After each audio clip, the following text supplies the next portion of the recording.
All right, so Charger week. So just getting into these guys. Obviously, Brandon and Tom, they've built a good football team, and Coach Staley's done a really good job there in 3 years. Very talented team, no question about it. All three phases. Very aggressive.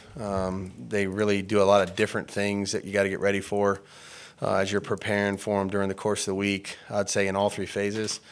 Got some really, I'd say, key players that you need to know where they're at and where they're lined up, and they can hurt you quick. Whether that's Bosa and Mack on defense, Samuel, JC, Derwin James, Murray. They got really a lot of guys that create disruptive plays on defense, and then obviously Herbert is, and look at any category you want, he's really at or near the top of it in every situation. So has taken care of the ball.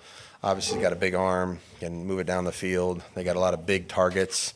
Drafted another one in the first round this year in Johnston. Allen's obviously one of the best players at his position in the entire National Football League. Eckler, what can you say about Austin? Leads the league in touchdowns the last 2 years and catches the ball, blocks, runs with it after the catch.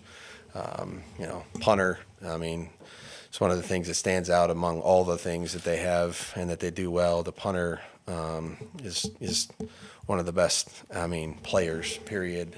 What he does and how he changes field position and the hang time. And DeAndre knows it firsthand because he was there, but, averages 4.8 yards per punt, which is the ball's up there forever. And you got to do a great job of catching it and taking care of the football. It doesn't give him a chance to return. So a lot of challenges. Excited, obviously, to go to LA. We usually have a great turnout there, and another division game on the road. One of the challenges, part of the quarterback decision is out of your hands. Yeah. It's up to the medical people, but there's a chance that 3 quarterbacks could play or did you have to get 3 quarterbacks prepared to play? What are the challenges from a coaching perspective and coaching standpoint to that? You can only do what you can do. Every meeting is productive. The guys that can't work, this is really every week for us. It just happens this week. It centers around the quarterback, but you got to get everybody ready to go in the meetings. We could incur an injury anytime in practice too. So we kind of, treat all our players as if they're going to be ready to go and they got to play. So this no different in that regard. The 2 guys that haven't played yet have done a tremendous amount of preparation for the first 3 games, and that won't change this week. So to me, if they're preparing the right way, it shouldn't, nothing should change just because they may have a better chance to potentially play than they would have the first 3 games. So use all of our time wisely, walk through, meeting. Jimmy's here and available to do all that stuff too in terms of the meetings. And then we're just going to go through the week and see where it all lies. But, we'll give the guys reps in practice. They usually get reps anyway to some degree, be a little bit more obviously if Jimmy's not out there today. So, we'll just kind of take it one day at a time, do the best we can, prepare them as hard as we can for today, and then we'll see what tomorrow brings. Josh, it's obviously a pretty big gap in experience between Brian Hoyer, however many years he's been in the league, and Daniel Connell as a rookie. Yep. What goes into the decision-making process when you have a player that's way more experienced than the other in terms of who gets the opportunity? I think you just evaluate it, in real time. You're right, experience is valuable.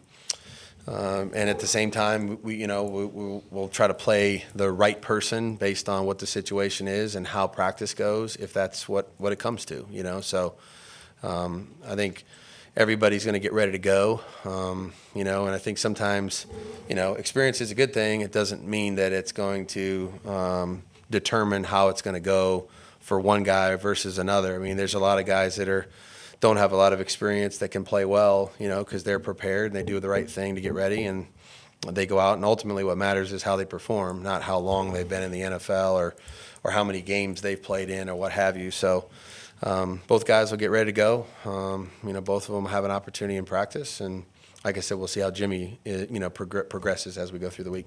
You've been in situations before where, somewhat similar. And you had a veteran guy and a younger guy, and history has shown that you have played the younger guy. what is it that you need to see from the younger guy, or to feel comfortable that he's going to be able to go out there and handle the situation? Just, I mean, look, we're trying to play the guys that will help us, have the best chance to win. So, consistency of performance, understanding the plan and his job and his role in it. Again, that would be for any position. It could be for the center, the guard, the receivers, whatever it is. You got to do a good job of making determinations on that, and Curtis Bolton's got a little bit of a thing he's dealing with, and so he's been our PP, which is not an unimportant job either. So again, we're trying to make decisions about what we think gives us the best chance to be successful in each phase, and that's what we'll do today, this week. Obviously, he's going up against his former team, but how beneficial has DeAndre Carter been since he's been in the locker room with special teams? Yeah, you always kind of know, when you have players that played somewhere else, for a specific coaching staff, you get a little bit of an inside look at, maybe some of the things that they do and why they're doing them or how they teach them or what have you. So every team, we try to take as much information as we can from those kind of players. I'm sure they would do the same thing. Every team, I think, does it. So DeAndre is very bright, so he understands, what he remembers from, his time there. Obviously, each year is different. Each team goes through a lot of changes. There's different things that they could do. And I've always kind of taken that with a grain of salt because, they know we have guys on our team that know some of their terminology and language. And if you're just going to, we try to do the same thing. You might use the same word, but it might mean something different, because that they, they know and all the rest of it. So you've got to be careful about how much stock you put in that. But, he's given us a great just synopsis of what he recalls. How practical is the potential of moving through the process for Jimmy in a week? Is that something that can happen? And sure. It's something that, is possible. If yeah. He's already moving through it. So, again, it doesn't mean that we know what the ultimate end result will be. But he's doing good so far. And, again, that's out of my jurisdiction. So we'll just find out, when they tell us. Would you need to see him practice this week, or if it happened like Saturday, would that be? We'd have to, obviously make a decision. I think every player is probably different in that regard. Just kind of see where we at. I don't want to speculate on a hypothetical on that, but each player would have to be, evaluated in that regard, how comfortable they feel as part of that process too. It's not just, how I feel or somebody else. They would have to feel comfortable with being able to play without practice, which is part of the equation. Just to be clear, Josh, he's still in the protocol. Yes, sir. He's still working his way through. Yes, sir. So he can do the meetings and things Yes. in-house. We can't do anything right now. At this stage, we're not doing that today, but again, like I said, it's moving. We'll see how fast it moves. When you look at the offense, you've got a bunch of leaders that kind of lead by example. Do you have that guy that you feel like stands out and kind of is that vocal leader as well? We have a bunch of guys that honestly speak, and I think, there's a lot of different forms of leadership. JJ's a very passionate, can be very vocal leader. I think Devontae does a really good job of, addressing things that he feels need to be addressed. And it's not always negative. I think a lot of people attach leadership to adversity, and that's definitely one part of it. But I think there's also another element to it where, you got to emphasize both sides, and when it's going good and it's positive, it's great leadership, and when you need something else, then you got to be able to know that. So I think those guys do a good job. I think Jimmy does a good job. I think Colton, does a good job. I think all our captains have really stepped up in different ways. Again, there's not two leaders that are the same. I've never been around two guys that are identical in that regard. So some guys will do it personally. Some guys will do it in front of the group. Some guys will do it in the moment at practice. Some guys, do it in the meeting room, But leadership takes on all forms. Josh, you started this off, mentioning Brandon and Tom. I guess how important is that fraternity to you guys of people that have come from John Carroll, and how tight are you guys all still in the league? I'm tight with the guys that are here. There's some relationships across the league for sure, and I have a great deal of respect and admiration for the two guys we're getting ready to compete with over there. There's another guy, Tom. There's other people besides those two that are there. and they do a phenomenal job. They're also great people. I think everybody takes a lot of pride in it. Small school in Ohio. We all went there to try to play football because, we weren't getting offered scholarships and full rides to go somewhere else, and most of us just kept playing because we loved the game, and we also wanted to try to find a place where we could do it, where there was an opportunity to get a great education and, put ourselves in a position to provide for our families down the road. I don't know that any of us went there thinking we were going to go into the, National Football League or do anything like that. I certainly didn't. I think there's a lot of pride in what some of those guys have done. I think we all try to give back as best we can to the school and the university. I think the university does a tremendous job of staying connected to us. I think to answer your question, I think there's a lot of us that have strong feelings about, the guys that have been able to make it and are very supportive of one another.